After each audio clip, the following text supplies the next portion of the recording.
Would you ever bow to a lesbian? Me? No, absolutely not. Not what do you lesbian, think about that? LGBTQ.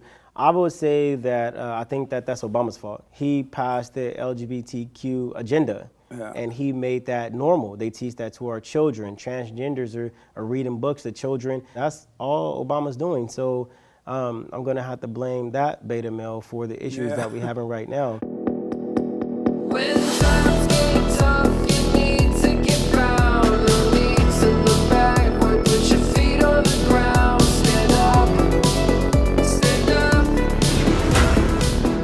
Welcome to The Fallen State. I am Jesse Lee Peterson. Don't forget, The Fallen State is on Patreon. Click the little link in the description to support our work. We appreciate it. I have with me a very interesting guy. He's running against the Wicked Witch of the West with the low IQ, Maxine Waters. And I'm glad.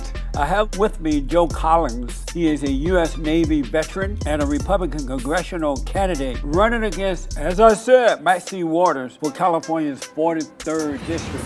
Thank you for coming, man. Thank you for having me. Really good to have you here. Thank you. It's really good to be here. Yeah, thank you. So you grew up in South Central LA. Yes, I did. Born and raised. What was it like growing up there? for you? It was rough. I remember it being really rough. But I think one of the biggest things is it was normal to me. It was normal until I actually moved out of South Central Los Angeles, and I started to realize that, wow, everything we're going through is not normal. You know, we didn't have quality jobs. It was a lot of poverty. Our education was still poor. We didn't have as much homelessness, but we had a lot of gang violence, a lot of domestic violence. And that's what I grew up in. And I didn't realize that until, well, our house was shot up in a drive-by. And then my mom moved us to Texas, and it was like a whole different lifestyle. We got trees out here, you got all this land, I can go fishing, and you got nice jobs, big houses, really big schools and everything. And you know, now looking back on it, it was hard. Were your father there with you in the home? For some time he was, then him and my mom got divorced whenever I was young. I was real little when they got divorced. Are you close to him? My dad? Yeah. You know what? When it comes to a personal relationship, we don't get along so good personally. We get along better when it comes to doing business together. Oh, okay. I think part of the reason why is I was in the military 13 and a half years, and so my outlook on things is totally different from his outlook on things. Mine is more of, you know, from a mindset of a person who's been in the military. So I don't see things the same way as he does, and he's a businessman, and he wasn't there as a father figure for me. My grandfather was, and so, you know, we don't see eye to eye on a lot of things. So you're close to your grandfather? Yeah, I used to be, but he's dead. Oh, you aspire, okay. What made you decide, what branch were you in of the military? I was in the U.S. Navy. Really? So don't they have to swim? You have to swim. You have to And swim. you know how to swim? Pretty good at it, too. And you did it while growing up? No, I didn't. You just learned once you went there? You know what? I tried to learn how to swim. That's when Jesse Owens Park used to do the free lunches in the summertime, and so I tried to learn how to swim, but I didn't actually learn how to swim until I joined the military. Right on, man. And so you said that the education was poor for you while growing up in your area. What was poor about it? The curriculum, Common Core.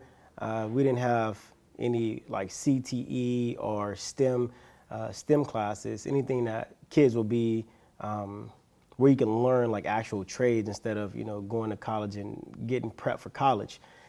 So that the education was outdated. You know, every year we're always finding out new things about our history, but they never update the books. You find out new things about science, technology, and new advancements, but they never update the books. And so right now, our kids are learning education from the 60s, and we're in 2020, and the majority of the stuff that we're learning outside of math doesn't really apply anymore. I didn't know that Common Core was being taught in the school while you were growing up. I thought it just started over the last couple of years. Yep. Really? Yep. That's amazing. How is LA, South Central LA different now than it was when you were growing up? Oh yeah, absolutely. In what way? We have a lot of homeless people on the streets. It's homeless people everywhere. It's so many homeless people. I mean, like, you cannot go down the street without seeing homeless people, homeless encampments, two-story tents, and trash all over the place. It wasn't that much homeless people back in the days. It was a lot of violence. So now you mix gang violence, homelessness, no job, poor schools, lack of economic development, and that's what South Central looks like right now. That's amazing. What is the primary cause of violence? Lack of opportunities. Lack of opportunity? Does it have anything to do with being growing with growing up in a one-parent home?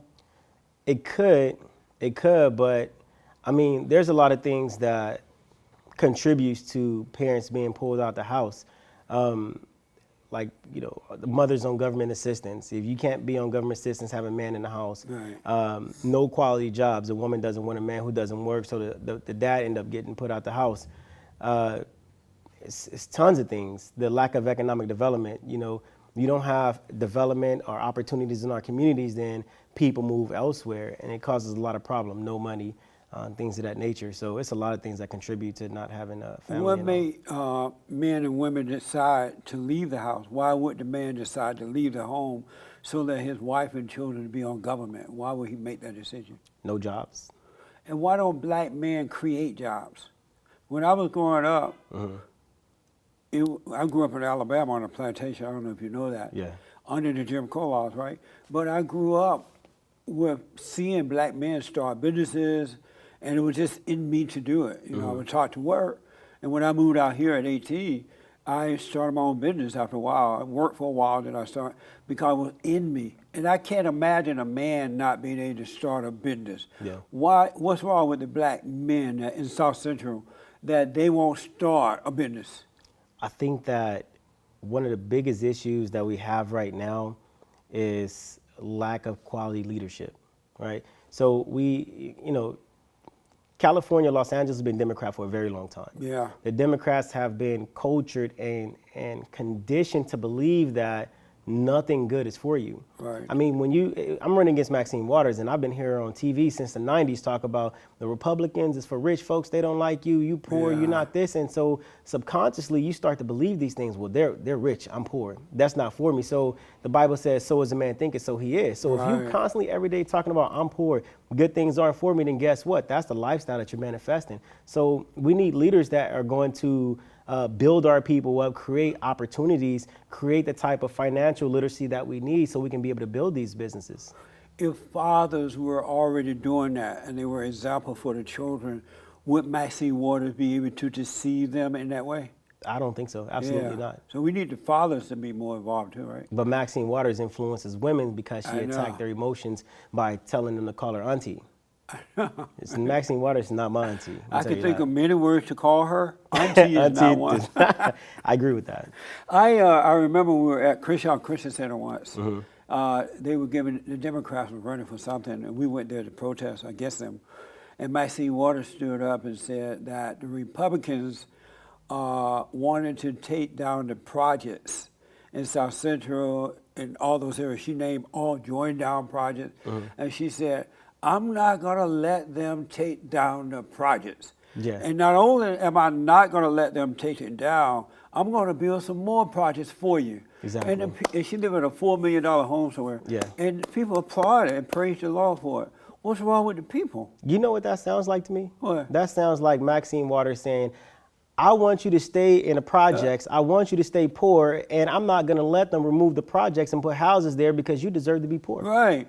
What would make, if you ever want that soundbite, we can give it to you. So you can play it during your campaign. Oh, that'll work. Those who would like to get rid of all of the public housing, but they don't tell us where the people are going to go. As far as I'm concerned, they will not touch Nixon Gardens, Jordan Downs, Imperial Courts, Austin Inlet, the railroads, none of our public housing, because we're not going to have them torn down, and people not know where they're going to live.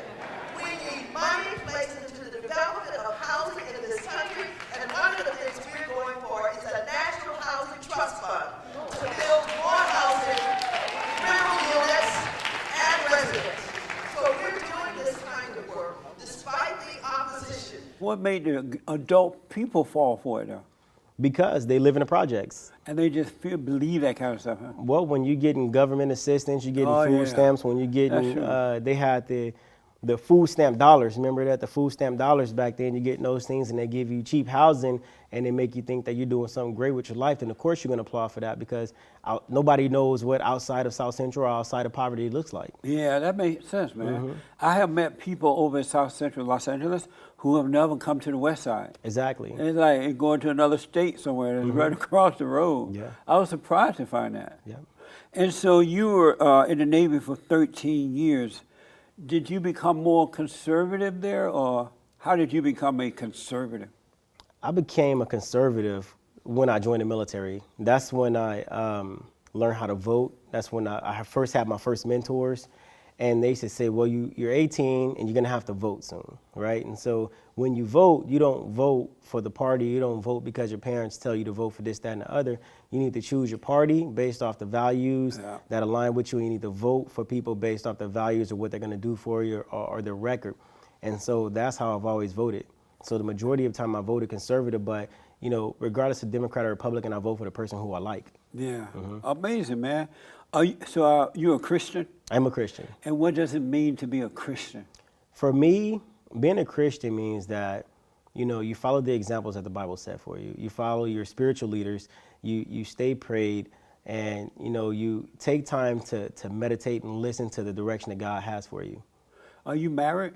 I'm not married, I'm divorced. Oh, you're divorced. And so it's going to be nice to have a single man as congressman.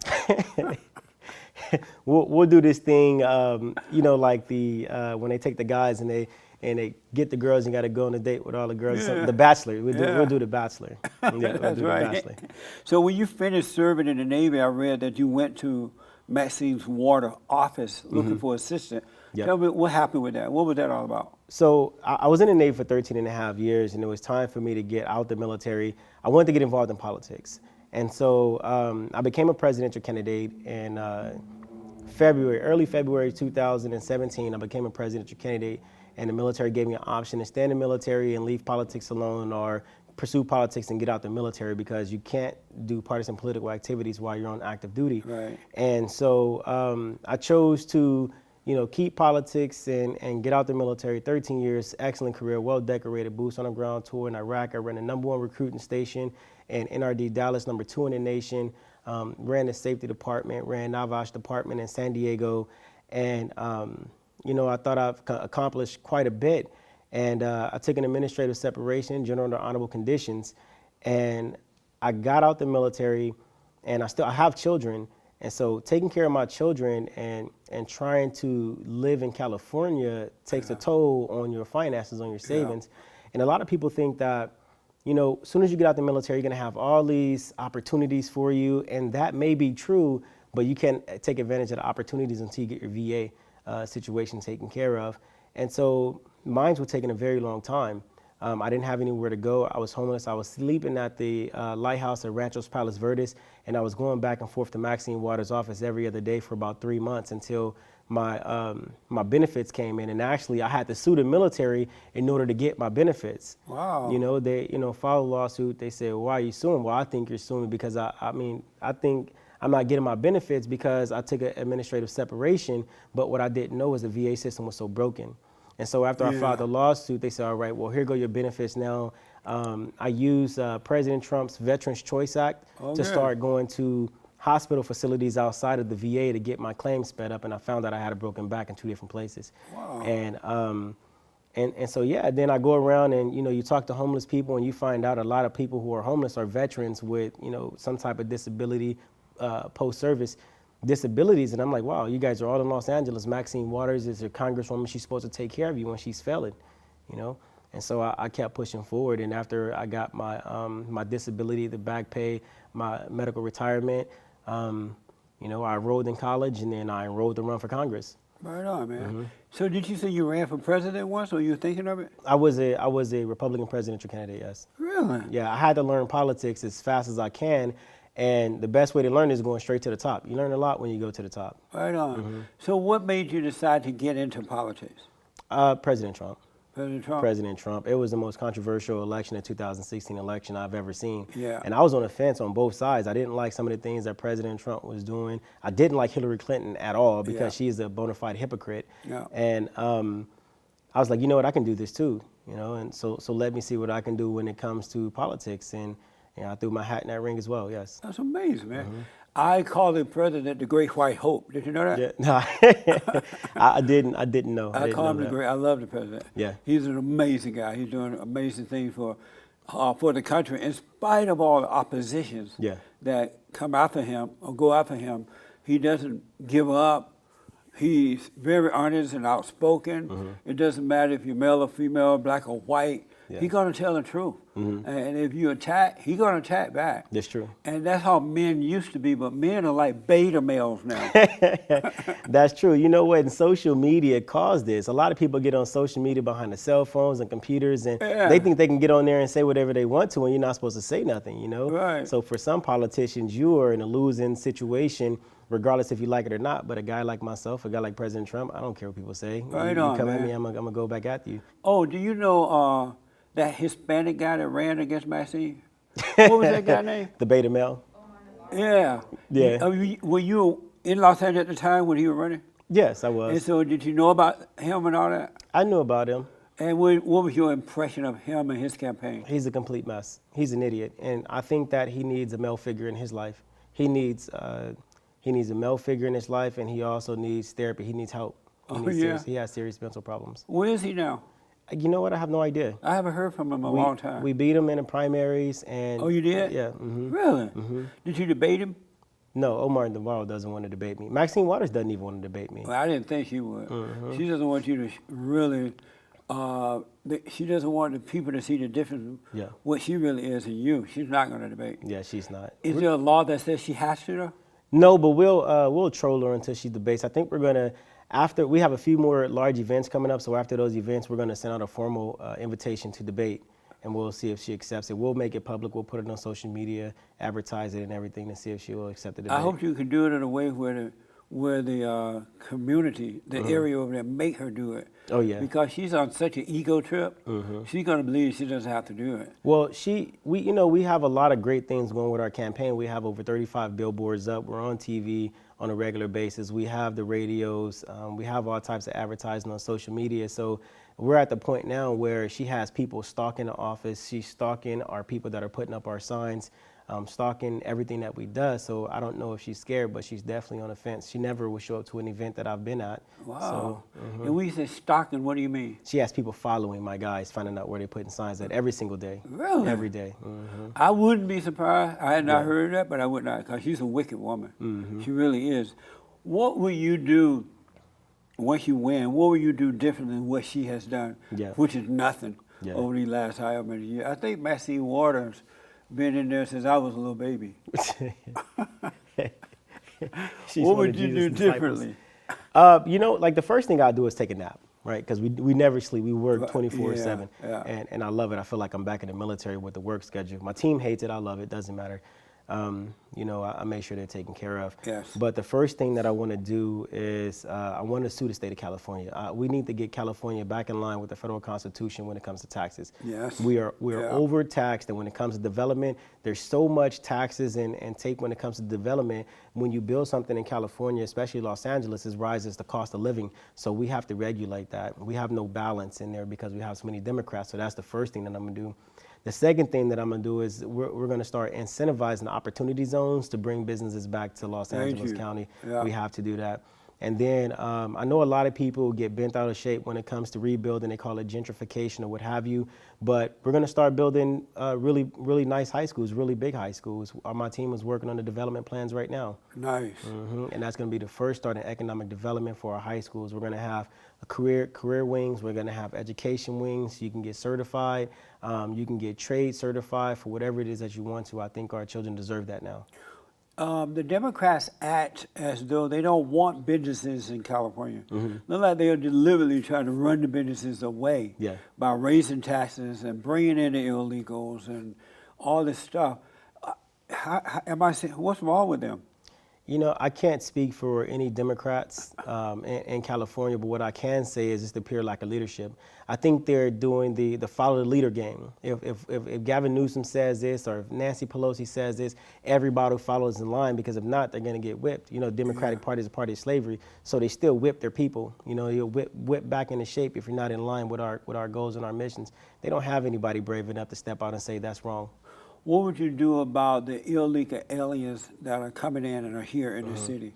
They are everywhere, everybody and their mama.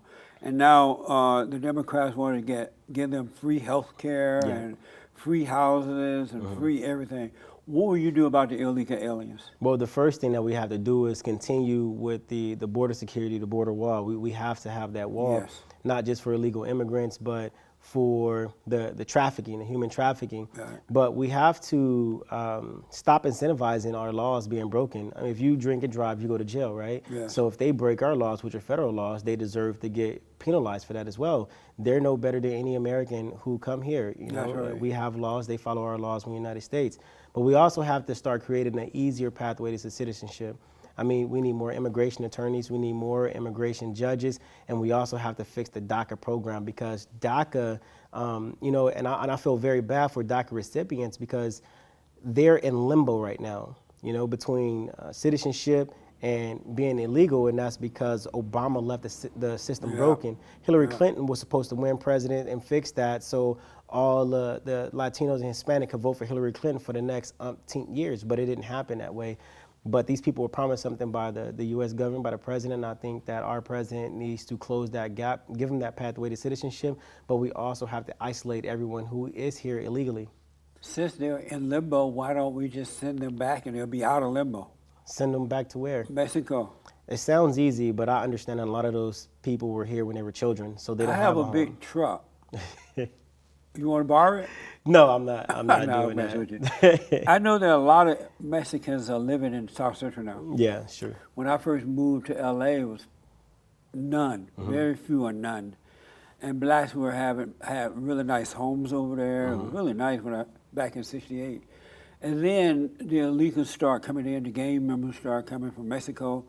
And then, so they start running blacks out of those areas. Yeah. Some blacks went back to the South, to Georgia, and different places. What will you do about the gang violence over there? I think when it comes to gang violence, for one, we have to provide opportunities, right? Jobs, quality jobs that these people, because most of them have felonies, unfortunately, you know, where they can get a job with their felonies, you know, be reacclimated into society. Recidivism is what they call it. And so they can start to move away. That's what economic development does. It cures those problems. And also, we can't criminalize our police department. I mean, we need the police. Right. We need the police back. Yeah. We need more police than what we have, but we also have to have the social training for our officers so they can be able to do their jobs in the inner cities effectively.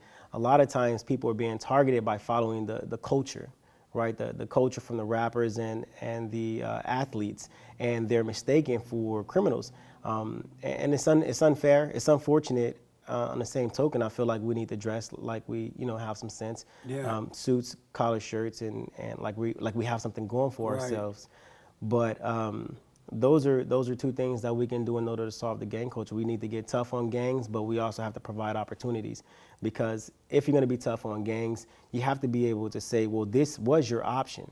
You know, you had the option to get jobs. But right now, you can't even be tough on gangs because they want to defund the police. Every time a black person is Yeah. murdered, everybody want to riot, regardless if that person had on a jacket with spikes in and breaking in cars, you know, and somebody like Maxine jumps out and starts hollering at him. I know, I saw that. It's crazy. So, you know, tough on crime, but provide opportunity at the same time to say at least you had an option. Do gang members don't vote, am I right? Oh, gang members vote. They do vote? Gang members absolutely vote. So will you be talking to them as well so they can hear your point of view? I've already started. I have gang members coming to my office and want to talk to me about gang violence now. Right on. And the only thing I can say is that's your fault. You know, Right, when you're yeah. ready to stop gang violence, I'll be ready to help you stop gang violence. But until then, you're gonna have to figure that one out. But gang culture is prevalent. It's part of the culture in South Central Los Angeles. It's a culture that needs to change. Yeah. But it can only change whenever they're ready to stop. I'm glad you're meeting with them because over the years they've only seen black women running things. And to see a black man taking charge like that, I think it would be encouraging to a lot of them. It's uncommon to see a black man Yeah. running for Yeah, office like Congress because, like you said earlier, we grew up and a lot of times with the mothers in the house. So seeing someone like Maxine Waters running for office reminds them of their mother. Yes. Because they never had a dad. Now That's you right, have man. somebody like me who's running for office. I'm gonna be your daddy That's because you right. never had one. Now let me show you the right way to go. And that's what they're seeking too. They're longing for the love of a father. Do black people realize that the less government in their life, the better off they are? Absolutely not. They don't realize that. And will you be talking to them about that? No. Why not? No, because we have to show them. What do you mean? Well, black people in general don't know that much about government. All they know is the government gives us this, the government gives us that. They don't that's know a good that. point, man. Exactly. And so I can talk to them about government all day, but a lot of black people are visual, hands-on learners. So I have to bring them in, I have to show them, less government is better. The reason why is because we could teach you how to build your own businesses. We could teach you how to build businesses without getting all your assets taken by the government. We can teach you how to build quality schools without government, interference into your schools. And so these are things that has to be taught. They've been conditioned for years and years and years to believe that the government is going to take care of them. Why? I have no idea. $22 trillion in debt. I'm supposed to trust that somebody who can't balance a checkbook? What do you think of the mayor of this city, Garcetti, I think, and the governor Newsom? What's your impression of those two guys? I think that Mayor Garcetti, he could be a lot stronger. And he was a U.S. Navy veteran, which surprises me about a lot of his actions. And but do you think that he's under pressure from the so-called black leadership to be weak like that? I think he's under pressure by a lot of people around him. Yeah. Gavin Newsom is a nut job, period. Oh, man. I don't have any. What a mess. Because he could do whatever he wants to improve the state of California, and he doesn't. I can't even think of why. But he's a mess. Is this whole Chinese virus situation, do you think that they're deliberately keeping it going in an attempt to try to get back the White House? I have no clue. I know that the situation is overblown. Yeah. I'd like to see them shut down Chicago because I'm pretty sure violence in Chicago is killing people more than coronavirus. But, that should be a pandemic. That should be a virus. Yeah. Even in Los Angeles, gang violence, gun violence, domestic violence kill more people than coronavirus. They need to shut the state down and deal with those issues as well. Why do you think they don't? Because it's black people being killed. And so they don't care? I can assume that they don't. And so, but they are like working with other so-called black liberal leaders. Why is it that those people are not forcing the mayor and the governor to do something about it? Well, when have they we don't ever... care either? You know what? I don't know if they don't care, but I know they can. The opportunity to make a lot of money based on a virus is prevalent right now.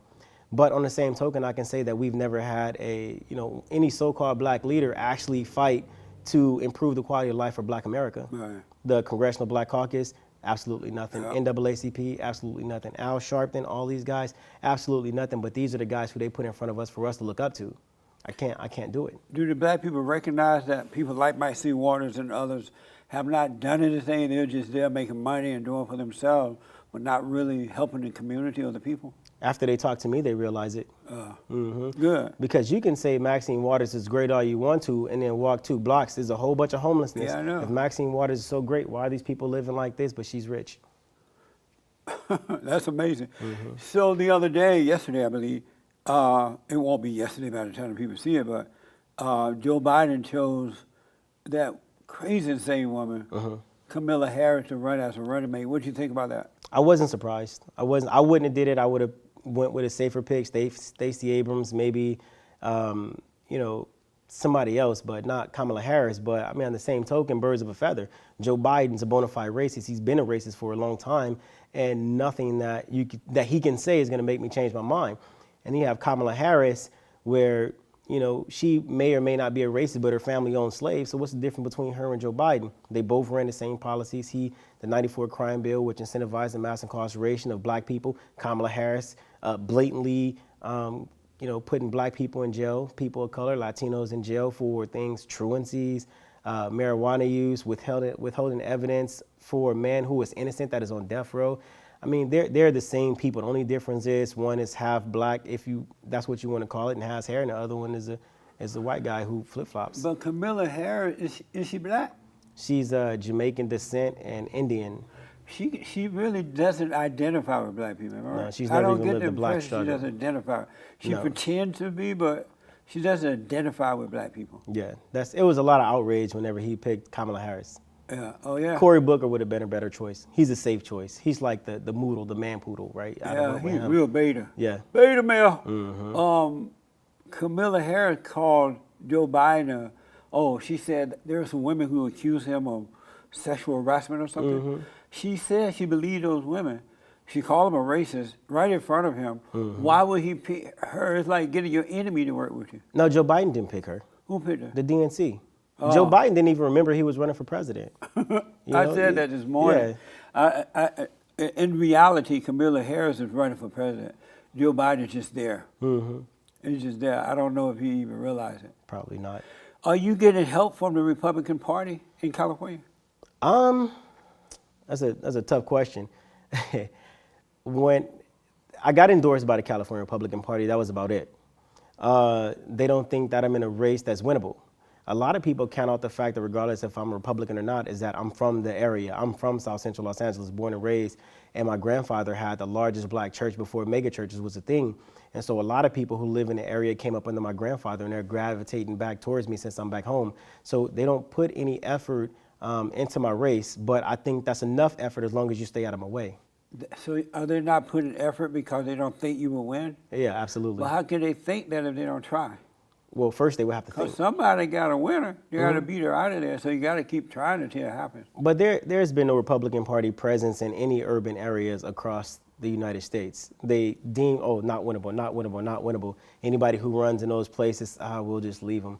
But I'll tell you this, I've raised more money as a new candidate running for Congress than anybody in the United States. Oh, yeah? I got more support from Democrats as a Republican than anybody in the United States. I have a really diverse campaign team. And I'm not talking about the ethnicity of the people on my team. I'm talking about the political party preference of the people on my team. We have Republicans, Democrats, Independents, Green Party members, Libertarians. We have all types of diverse political backgrounds on my team. And this is a testament to the leadership that I have when it comes to running a positive campaign in a 43rd district towards the people, and the willingness of the people to trust me to be honest and take care of them when I get into office. People tell me, I'm probably not going to vote for Trump, but I'm going to vote for you because I trust you. And I said, perfect, because I can take that message and I'll tell the president, these is what we need in the inner cities, economic development. I need money for that. Better schools, I need money for that. Quality jobs, I need money for that. Housing, I need money for this. So they trust me to work with anybody to make things happen for the people in my community. And that's exactly what I'm going to do. But why don't the Republican Party in California help you financially? If you have so much support, they see that you have a really good chance. Yeah. Why don't they give you money and help you? You know what? I have the people. The people are helping me. And at the end of the day, that's all I worry about. I probably can out fundraise the California Republican Party. We're doing very well right now. We raised $3.5 million already to date. Right on. And I don't, their help will be good. We can teach them how to recruit and campaign in urban areas, but we can only help them when they're ready. But as far as, them helping me, if they offer their help, I'll accept it. Until then, they can stay out of my business. What's your impression of the Black Lives Matter? And all this terrorist attack on America and all this stuff that's going on. What's your impression of that? I think that whenever it first started a few years ago, the idea and the concept was great. Black Lives Matter. Well, duh, of course, we know this. But as we see Black Lives Matter being infiltrated by different organizations, one thing that I cannot help but notice is the severe lack of leadership within the party. Protests, great. Tearing up stuff, not so great. I mean, you can replace buildings, but the toll that it takes on the cities that you destroy is great. Now, when you look at people like Dr. Martin Luther King, who, marched for a cause, he had bills, he had laws that he wanted to be passed. These people have demands that they want met, but how can you ask demands from the people when you're destroying their cities? It's like you telling this person, I hate you, you break into their cars, now give me this. I know. I'm going to burn your house down, exactly. Then I want your money. Yeah, so the incentive for anybody to do anything for Black Lives Matter is very low. I think that protesting was great, get a worldwide, nationwide protest, but also have some laws that you want removed. Like me, I would protest and get rid of the 94 crime bill. I would protest and get rid of the war on crack law. I would protest and get rid of redlining or get rid of the remainder of the Jim Crow laws if some still exist. These are things that I would protest for because now we have a rally, we have the marching, but we have something tangible that anybody can do. Did you know that Black Lives Matter was founded by a bunch of fat, black, radical lesbians? Lesbians! And that they hate God, they hate the nuclear family, the unborn children. They say that they are Marxists. They've been trained to do what they're doing, and they want to turn America into a socialist society. Did you know that? that's an interesting concept. I will have to look into it. Yeah. Yeah. I interviewed him on here before. Oh, really? They're crazy. I'm gonna But go look for that. They and I interviewed one of the heads of it. She ran. Mm-hmm. She was on my show, and she didn't like capitalism, something Mm-hmm. like that, and she ran. But did you know that they were a bunch of fat black radical lesbians? No, I didn't know that. Isn't that something? But it makes I don't sense. think most people know about that. Yeah, it makes a lot of sense. I was stunned to see police officers and National Guard members and white people bowing down to a bunch of lesbians. Yeah. I never thought I'd live to see the day that there'd be men bowing down to lesbians. If that's true, what do you think about that? Well, I Would you ever bow to a lesbian? Me? No, absolutely not. So Not what do you lesbian, think about that? LGBTQ. I would say that I think that that's Obama's fault. He passed the LGBTQ agenda, Yeah. and he made that normal. They teach that to our children. Transgenders are reading books to children in libraries. Sexualization of our children is prevalent in the classrooms. That's all Obama's doing. So I'm going to have to blame that beta male for the issues Yeah. that we're having right now. I remember that because I remember when Black Lives Matter used to chant, "What do we want? Dead cops." When we want them now, pigs in the blanket. And Obama would invite them to the White House. Yeah, exactly. The heads of it to the White House. I could not understand that. Rather than locking them up or something, he approved it by inviting them to the White House. Yeah, absolutely. Do most, well, you don't know about most, but the black Americans in your community, do they know that these people are fat, black, radical lesbians?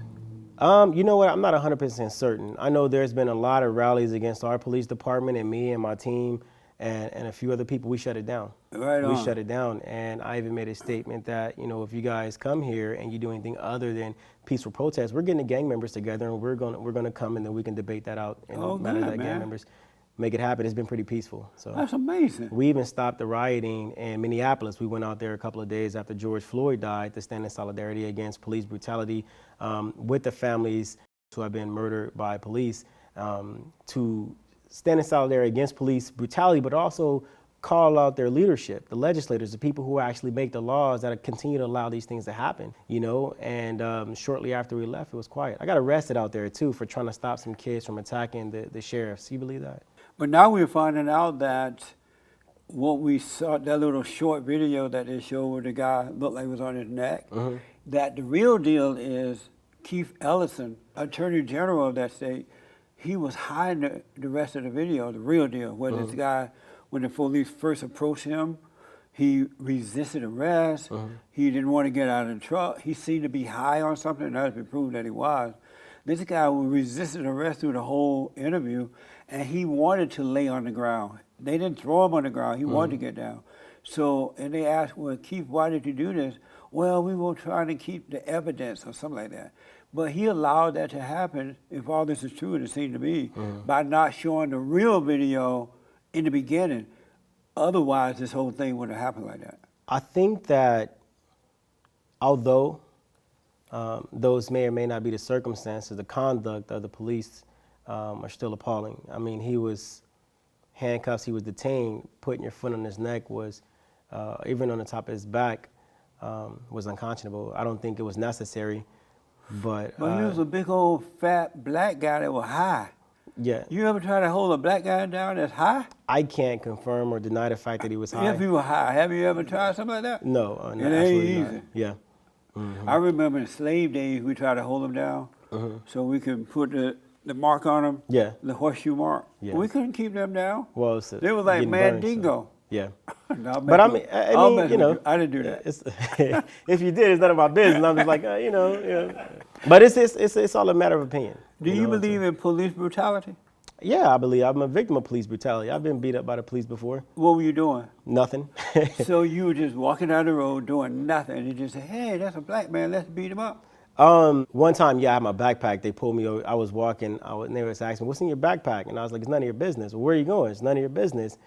Oh, well, we need to check your backpack. Like, for what? Well, because you're in an area with gang activity. I said, what does that have to do with me? It doesn't matter. Threw me up against the gate, punched my stomach, opened my backpack, guess what's in my uniform. I was in the military still. Another time, I got arrested. I I was trying to help some of my sailors that were getting arrested, thrown on the ground, beat up by cops because they hopped in a swimming pool at an apartment complex after hours. That conduct was totally unnecessary. I didn't get roughed up that time, but I seen a lot of my sailors get roughed up. So, I mean, it's absolutely real. So it wasn't like this, you were just an innocent person and the cop that did anything. You resisted their instruction in the first time, right? No. I actually Because went you're up. in a game area, you're supposed to show your bag if they ask, and you said no, right? Yeah, absolutely. But it's not. See, I believe in my constitutional rights, right? The Constitution says that I have a right to live my life unencumbered, right? So when they ask me questions, I don't necessarily have to answer their questions because it's unconstitutional. What's in your backpack? It's none of your business what's in my backpack. It's none of your business where I'm going. Let me know what it is that I'm doing and we'll address the situation that you think I'm doing. I don't care if the area has high gang activity. What I care about is what am I doing at that time? I'm walking, minding my business. There is no reason to be stopped. Look at me, shine your light, ask me what my name is and keep it moving. If you have any other questions further than that, normally I ask to see the lieutenant. But if they are in a gang-infested area, they're trying to keep the community safe, and you could possibly be one or have something in your backpack that could hurt the community, wouldn't it be the right thing to just show them and appreciate what they're doing? I appreciate what they're doing, but if I tell you no and I'm not in the act of criminal activity, then be on your way. Go find somebody who is actually in the act. I'm pretty sure they have more things to do. Do you believe in what they call systemic racism? You know what? I kind of do. I believe that there are laws in place that are used to attack people in urban areas of color. And why do you believe that? Because it has Joe Biden's a walking example of a person who causes systemic racism. But Joe Biden's a Democrat. Doesn't That's matter. what they do. Yeah, exactly. See? But if systemic racism exists, I don't personally believe that it does. I just believe in good and evil. Exactly. There are people on the side of good, those on the side of evil. But if Joe Biden did that, would that make him a racist or a bad guy? I've said at the beginning of the show, in my opinion, Joe Biden is a racist. I listened to his Senate speeches, his Senate floor speeches, and the guy is a bona fide racist. The laws he passed are racist laws. Him saying that integrating blacks and Latinos into white schools would make a racial jungle, him using the N-word multiple times with pure impunity as if it was okay. I mean, the guy has a record. Did you say putting black and white kids together was a racist thing? He said it creates a racial jungle. Oh, so he wasn't for that. No, he was not. And do you think that was a good idea to put blacks and whites together by force? I think eventually it was going to happen. Right, it would have happened naturally, but do you think it should have been forced? I don't think that it was forced. I think they were trying to come to an understanding to where we could start to integrate each community. No, it was forced. I grew up in Alabama under the Jim Crow laws, and I remember when the so-called civil rights movement started, which should have never happened. It shouldn't have. Should not. And the worst thing that happened to black people was the civil rights movement. Because what happened is the civil rights leaders, Jackson and all those guys that are supposed to be leading it, they sold the blacks over to the Democratic Party, and they agreed, okay, we'll sell you the blacks, because most blacks were Republicans at that time. So they sold them over to the Democratic Party and said, okay, we'll give you the blacks, but you got to give us leadership over the blacks. Yeah. So they made the civil rights leaders be the head of the people, and this has just been downhill ever since. I'm going to tell you, I can absolutely agree with that. And the reason why I agree is because when people say, you're a coon or you're an Uncle Tom or whatever for being a Republican, I say, okay, granted, but the Democratic Party is a party that started slavery, fought for slavery, fought to keep you oppressed. Yeah. So can you name something that the Democratic Party has done to give you restitution for the thousands of years that they caused to black communities? And they say, well, we got a civil rights bill. And I said, well, what about your human rights? Because they still treat you like a dog. Nobody can say anything other than, oh, well, the party switched. But, digressing, what have they done to give you restitutions if the party did switch? I mean, Democrats are for the black people, which means they owe restitution for what they did, right? Yeah. And nobody can say anything about it. So what you said actually makes a lot of sense. I remember those days. I was in my team, but I remember most black people raised was Republicans. I remember the Republican Party reading that the Republican Party was started by blacks and whites because they could not get into the Democratic Party. I remember when Martin Luther King and all those guys signed that bill with that the President Johnson at the time. Yeah. And they said, okay, you can't have a man in the home, but we need the blacks to vote for the Democrat. And they said yes. But I don't hear people blaming them. Were Martin Luther King and all those guys racist for selling the blacks to the Democratic Party? I have no idea what their motive was. But would they have, I mean, if they were like, does that sound kind of systemic? It sounds like money was involved. Yeah, and in that system, money is always involved. In that systemic? It would have to be. Yeah. So Jackson and Martin Luther King were all systemic too, right? Oh man, I'll look into it. I'll let you know. I remember those days. Yeah. Man. No one has to tell me I was there. Yeah. So that's See- what makes it different. See, I wasn't there, Because so prior to that, there was no such. If there were black so-called leadership, we weren't aware of it. With my parents, my grandfather, grandmother, they taught us to work. They taught us to start our own businesses. When we became old enough, they prepared us for it. I left home at 18. I was prepared for it. We didn't have leaders. Our parents were our leaders growing up, and we became our own leaders with God's help. After that, I can't even imagine having someone over me tell me that they are my leader. Who are leading those who claim to be leading me? yeah. See, that's why you're important to the black community, because you lived then and I'm living now. So what happened then, I wasn't privy to, but listening to someone like you and other civil rights activists, you know, you can get the whole story on this side, this story on this side, this story on that side, and put it together and start educating younger generations on a proper path to go through, even if you do want to keep your political party preference, you know? That's right. So, you know, be a Democrat, but do things the right way, create your own businesses, get the government out of your life. Out of your life, man. I absolutely understand what you're saying. So before I put you on the hot seat, you know I got to put you on the hot seat, right? I'm with it. Okay. So give us a quick rundown of why we should vote for you. Okay. Well, the reason why you should vote for me is because no one else is doing anything for the urban area. South Central Los Angeles has been left behind for a very long time. I have a 5-point plan that, you know, my team and I put together to redevelop the communities, and it's all about getting back to the basics. You know, it consists of economic development, rebuilding our cities to support the expansion of small businesses and housing, improving our education system. We need improvement and we need overhaul for our education system. Improving the relationship between law enforcement and our communities. That's going to be a staple when it comes to rebuilding our community. And we also have to get financial literacy training, and so we can teach our people how to start building generational wealth. And the last thing, but the most important thing, is bringing back quality jobs to our community so we can cure the majority of the illness that we have when it comes to homelessness, when it comes to gang violence, when it comes to parents having to work 5 or 6 jobs just to make ends meet. That's my plan, but this is a plan that has never been implemented because we have never had anyone who cared about us enough to implement this plan. Talk is cheap, but action is better. Is it possible for you to add rebuilding the family in there too? Because when you have good parents together, father and mother together, being an example for their children, you don't see all this gang. When I was growing up, I never heard of gang violence. Yes. I don't know anyone who went to jail. I don't know anyone who was on drugs because we respected our parents. We never brought a woman to the home to have sex and not married. We, you know, just different values. We need families back in the black community. And so for the last 30 years, we've been rebuilding the family by rebuilding the man. Can you help do that? Rebuild the families? Absolutely, absolutely. My whole entire plan is about rebuilding the families, right? Because if you don't have a job, then what happens to the man and wife? They get upset, one move out. No economic development, you can't even build a business or a job. If you have poor education, you can't get a job even if you put jobs there. No financial literacy, no financial training. You don't even know how to save money so your kids can go to college. So everything that we're talking about, getting back to the basics, has to do with rebuilding our community and getting back to that family values that we are used to. That's what's really needed in the black community, is that family. Absolutely. And let the people know you're a little older than what you look. Because I can hear the old black people, I ain't vote for that boy, he look like he's 20. Yeah.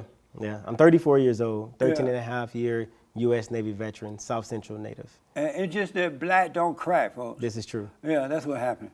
So I got to put my guests on the hot seat, and what I need for you to do is answer these questions as quickly as possible. All right, let's do it. Okay. The hot seat. Should schools be pushing the LGBTQ agenda? Heck no. Is it right to cancel people for using their free speech? No. Was Jesus a socialist? No, I don't think so. Should Donald Trump stop big tech censorship for conservatives? You know what? That's a tricky question. Should we defund the police? Heck no. Is the earth flat? No. Will you celebrate Men History Month with me? August is Men History Month. Okay. Will you celebrate with us? Yeah, we can do that. Okay. Is it criminal to give sex change hormones to children? Absolutely. Do you trust vaccine? No, I don't.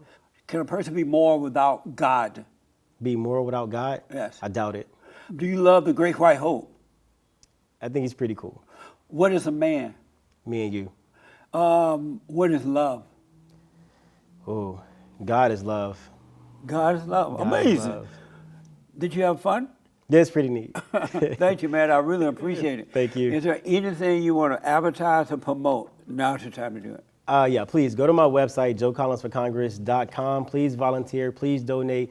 We're giving a lot of money back to the community. Coronavirus shut down South Central Los Angeles. The people in our community are hurting, and we need to do the best that we can to take care of them right now. We just did a job fair at our office. These are the things that we're doing for our communities because our representatives won't do it for us. So please go to our website, joecollinsforcongress.com. Donate, volunteer, follow me on Facebook and Instagram, Collins for Congress 43, and you can follow me on Twitter at JoeCollins43rd, and stay blessed, and I appreciate you having me on your show. Thank you, man, for coming. I really do appreciate it. Thank you. That was fun. And thank you all for tuning in. I absolutely appreciate it. Don't forget to like, follow, tweet, ring the bell. You can ring my bell. Ring the bell. Ring the bell. Check out our merch store. It's amazing. And Patreon folks, thank you for your support as well. Let me hear from you. Take care. Thank you, man. Thank you. I appreciate it. Amazing. That was good.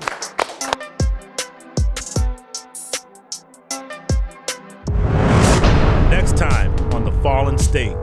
What was life like in prison? I was always thinking about getting out. Right on. I never thought about, oh man, I'm gonna go hang out with these dudes and spread. I'm gonna go over here and play dominoes. So you were in there 8 years? 8 years, 8 months. People on the street are institutionalized. They buy into the program that's fed to them and they can't think outside of that. If you wanna change a country, you pump money into where they have these learning centers, trade schools. When they got rid of all the trade stuff in all the schools, That was a big big thing. Yeah. Welding, auto mechanics. I agree with that. Dude, you don't wanna make people harder. Why not make them culturally happy? Have a happy society. Let me ask you about Black Lives Matter and Antifa. What do you think about them? Garbage. All this, yeah. You know, trying to disrupt our communities. It's a false flag. Do I love Trump? I'm a fan.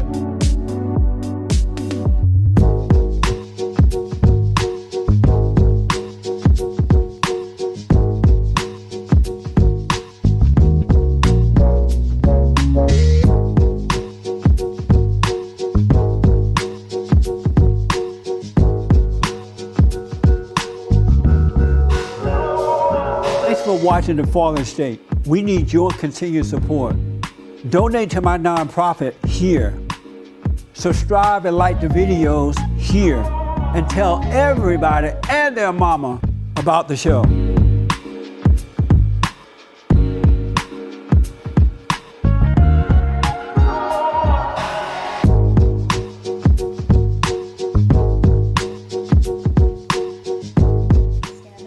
All right. I wish you well, man. Really. I appreciate it. Amazing. If we can be of any help, let us know. Okay, for Because sure. I want Maxine out of there. We all do. Can I take a selfie? Yes. All right, cool. Thank you. All right, thank you. I appreciate it, man.